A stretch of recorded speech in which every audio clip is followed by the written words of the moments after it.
Hello friends, welcome to scholar elite. मैं आज आपको इस वीडियो में बैंकिंग के में जो रीजनिंग आती है, जिसमें पज़ल का बहुत ही बड़ा रोल होता है, बहुत ही इम्पोर्टेंट होता है, वो आज मैं आपको यहाँ पे बताऊँगा, है ना। जो पज़ल्स आते हैं, जो सिटिंग अरेंजमेंट आती हैं, है ना, तो इसमें मैंने सिटिंग अरेंजमेंट अभी कवर नहीं किया है।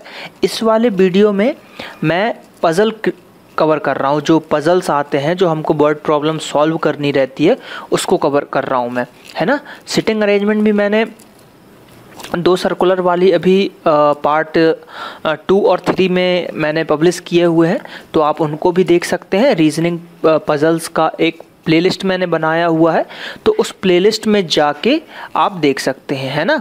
तो आपसे रिक्वेस्ट है कि आप पूरे वीडियोस को देखें, क्योंकि सभी वीडियो जो हैं आपके अभी जैसे कि एसबीआई क्लर्क का एग्ज़ाम होने वाला है, तो एसबीआई क्लर्क के लिए इम्पोर्टेंट हो जाएगा, और आने वाले समय में जैसे कि आईबीपीएस आएगा तो उसके लिए भी ये, है ना, इम्पोर्टेंट हो जाएगा। तो हर दृष्टि से, मतलब बैंक से रिलेटेड जितने भी एग्ज़ाम होंगे, बैंकिंग हो गया या फिर आईबीपीएस हो गया, एसबीआई हो गया, पीओ क्लर्क, सब में आपकी पज़ल का बहुत ही बड़ा रोल होता है, ठीक है। तो हम देखते हैं, आज मैं पज़ल जो बताने जा रहा हूँ आपको, ठीक है, देखते हैं। चलिए,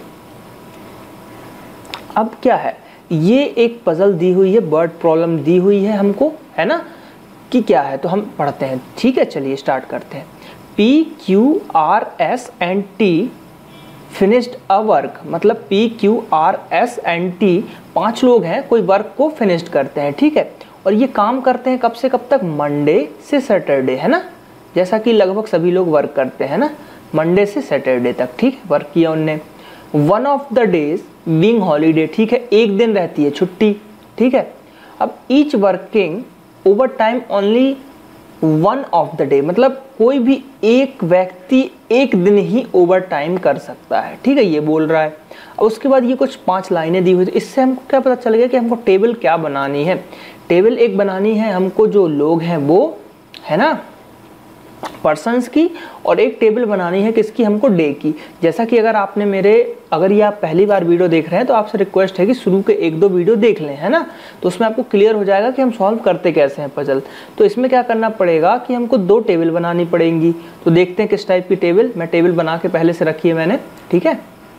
तो ये इस टाइप की एक टेबल आपको बनानी है। देखिए, पेपर में तो आप कैसे भी कर सकते हैं, लेकिन अगर 2 लाइन खींच लेंगे तो इजी पड़ता है ना। तो एक मैंने बना के रखी हुई है आपकी डेज की, है ना, और दूसरी किसकी बना के रखी हुई है मैंने? पर्सन्स की, ठीक है। तो डेज और पर्सन्स की मैंने बना के रखी हुई है, ठीक है। चलिए, अब क्या होगा, डेज और पर्सन्स की मैंने बना ली ना।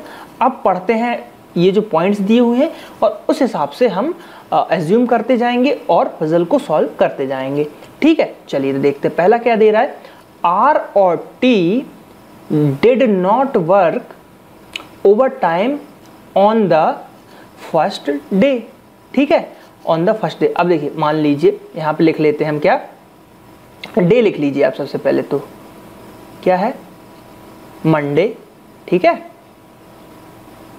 ट्यूसडे, ठीक, फिर आएगा आपका वेडनेसडे, ठीक है, फिर क्या आएगा, थर्सडे, ठीक, इस टाइप से लिख लें, है ना। फिर आएगा आपका फ्राइडे, फिर क्या आएगा आपका सैटरडे, ठीक। उसने बस इतना ही बोला है ना, मंडे से सैटरडे बोला है ना, तो हम मंडे से सैटरडे तक ले रहे हैं, ठीक है। संडे नहीं बोला है, नहीं तो अगर संडे बोलते तो हम संडे भी लेते, ठीक है। ये हो गया।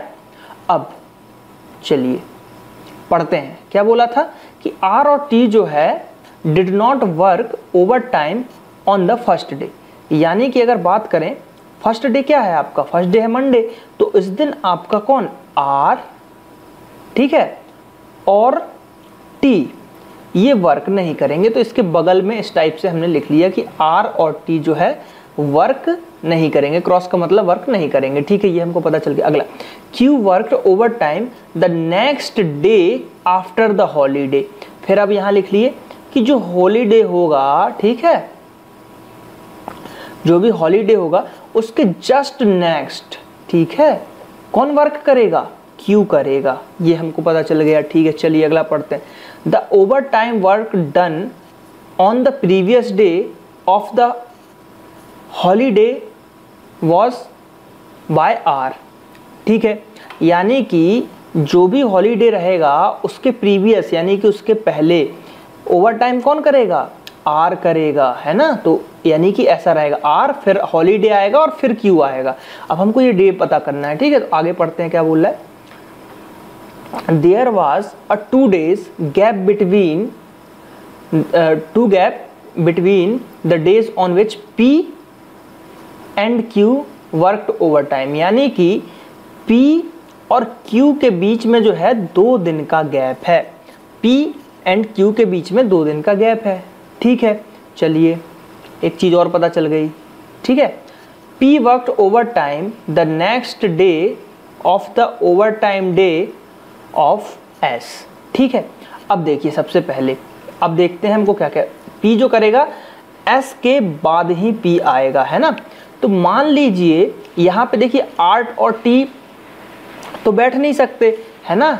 यहाँ पे क्या होगा, R और T तो बैठ नहीं सकते, है ना।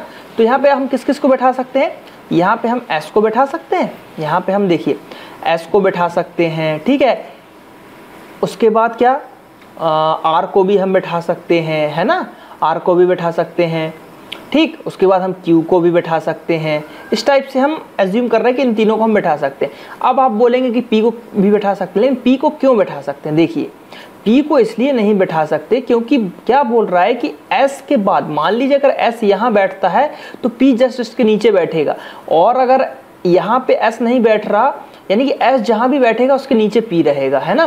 तो मान लीजिए अगर हम S को यहाँ बैठा लेते हैं तो P यहाँ आ जाएगा, है ना। तो इस टाइप से कंडीशन बनेगी। तो मान लीजिए स्टार्ट हम कैसे करते हैं, S और P का ही देखते हैं। तो मान लीजिए अगर S हम यहाँ बैठा रहे हैं, ठीक, हमने S को यहाँ बैठाया तो P कहाँ आ जाएगा, जस्ट उसके बाद आ जाएगा। ठीक है, ये एज्यूमिंग चल रही, जरूरी नहीं कि सही हो, गलत भी हो सकता है ना। ठीक है, देखिए P यहाँ बैठ नहीं सकता था। अब देखिए Q और R का भी एक बार कंडीशन देख लेते हैं। Q को अगर हम यहाँ बैठाते, है ना, Q को अगर हम यहाँ बैठाते तो यहाँ पे नीचे क्या होता, ये वाला हो जाता हॉलीडे, है ना, हॉलीडे हो जाता ये वाला, और जस्ट फिर इसके बाद क्या आ जाता, इसके बाद आ जाता Q। एक ये कंडीशन भी हमने ले लिया। ठीक, कि मान लीजिए अगर Q यहाँ बैठ रहा है तो हॉलीडे हो जाएगा, सॉरी अगर यहाँ पे हम R को बैठा रहे हैं तो हॉलीडे हो जाएगा और फिर Q आ जाएगा, है ना। तो देखिए लेकिन यहाँ पे R को हम बैठा ही नहीं सकते, गलत हो जाएगा। T भी यहाँ नहीं बैठ सकता, बच गया क्या, P S। ठीक है, P S और Q, है ना, P S और Q, 3 चीज हो गए। अब Q यहाँ इसलिए नहीं बैठ सकता कि क्योंकि जस्ट पहले क्या है, हॉलीडे है। तो अगर इसको हम यहाँ बैठा देंगे तो इसके पहले तो कुछ है ही नहीं, तो हॉलीडे हो ही नहीं पाएगा, है ना। हालांकि सैटरडे आ जाएगा लेकिन ऐसा नहीं है, है ना क्वेश्चन। तो ये हो जाएगा। तो इसलिए अब बचा कौन, अकेला S। तो S को हमने बैठाया तो S के जस्ट बाद क्या था, हमारा P था। ठीक, अब एक चीज और दी हुई थी, P और Q के बीच में 2 दिन का गैप है। तो मान लीजिए एक ये दिन का गैप, एक ये दिन का गैप लेते हैं तो Q आ जाएगा यहाँ। ठीक, अब क्या बोला है कि Q के जस्ट ऊपर हॉलीडे है ना, Q के जस्ट ऊपर क्या है, हॉलीडे है। तो यहाँ पे मान लीजिए हॉलीडे हो जाएगा, और हॉलीडे के जस्ट ऊपर कौन आ जाएगा, आपका आ जाएगा R, है ना। हॉलीडे के जस्ट ऊपर आ जाएगा आपका R। तो अभी तक तो कंडीशन सही चल रही। अब क्या बचा, एक बचा है T, यहाँ बैठ नहीं सकता तो एक ही जगह खाली है, तो T कहाँ आ जाएगा, T आपका यहाँ आ जाएगा। बस सॉल्व हो गया। अब देखिए चेक करने का इसका तरीका मैं आपको बताता हूँ, कंडीशन कैसे चेक की जाती है। देखिए मिला लीजिए, R और T did not work over time on the first day. देखिए यहाँ पे R और T नहीं कर सकते, ठीक है, S कर रहा है हमारा, यानी कि ये सही है। अब Q worked over time the next day after the holiday, यानी कि हॉलीडे के जस्ट बाद Q कर रहा है ओवर टाइम, है ना।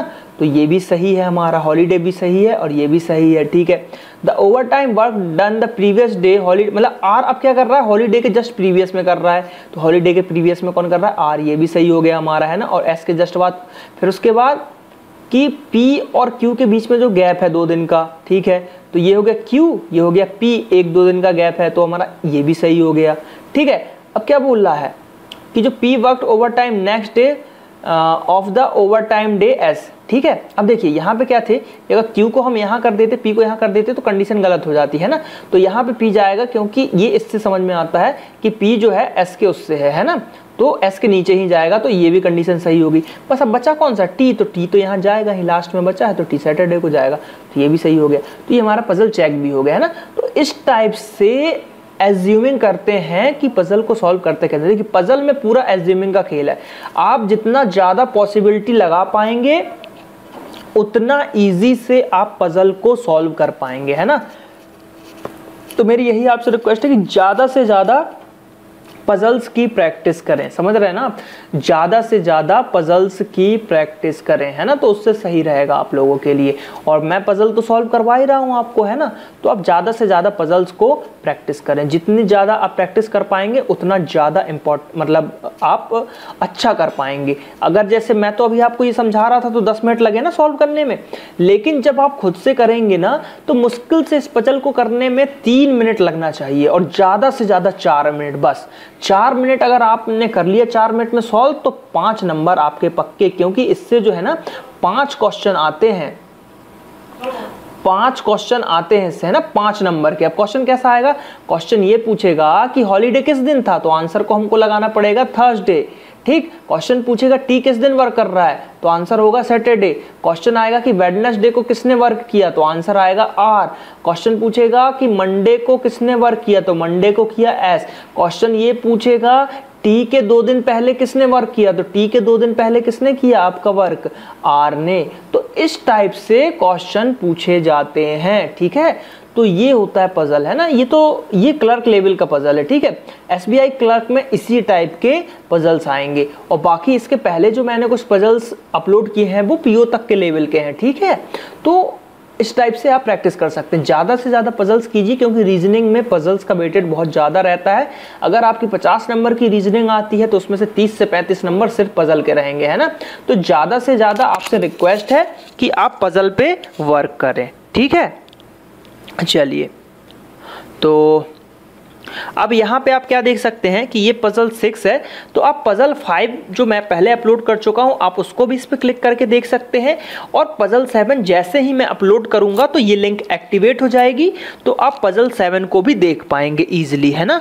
तो पजल 5 और पजल 7 दोनों को आप ईजिली देख पाएंगे। तो अभी आपसे रिक्वेस्ट है कि पहले तो अगर आप ये फर्स्ट टाइम ये वीडियो देख रहे हो तो आप पजल 1 से देखना स्टार्ट कीजिए, और अगर आप हमारे पुराने सब्सक्राइबर्स हैं, है ना, तो आप पजल 5 को भी देखें अगर आपने नहीं देखा है अभी तक तो, ठीक है। ओके, चलिए, तो अगर आपको ये वीडियो अच्छा लगा हो तो मेरे चैनल को सब्सक्राइब करें, ज़्यादा से ज़्यादा हमारे चैनल को सब्सक्राइब करें, ताकि मैं ज़्यादा से ज़्यादा आप लोगों के लिए वीडियोस प्रोवाइड करा पाऊँ और आप एसबीआई वगैरह के एग्ज़ाम्स क्रैक कर पाएँ।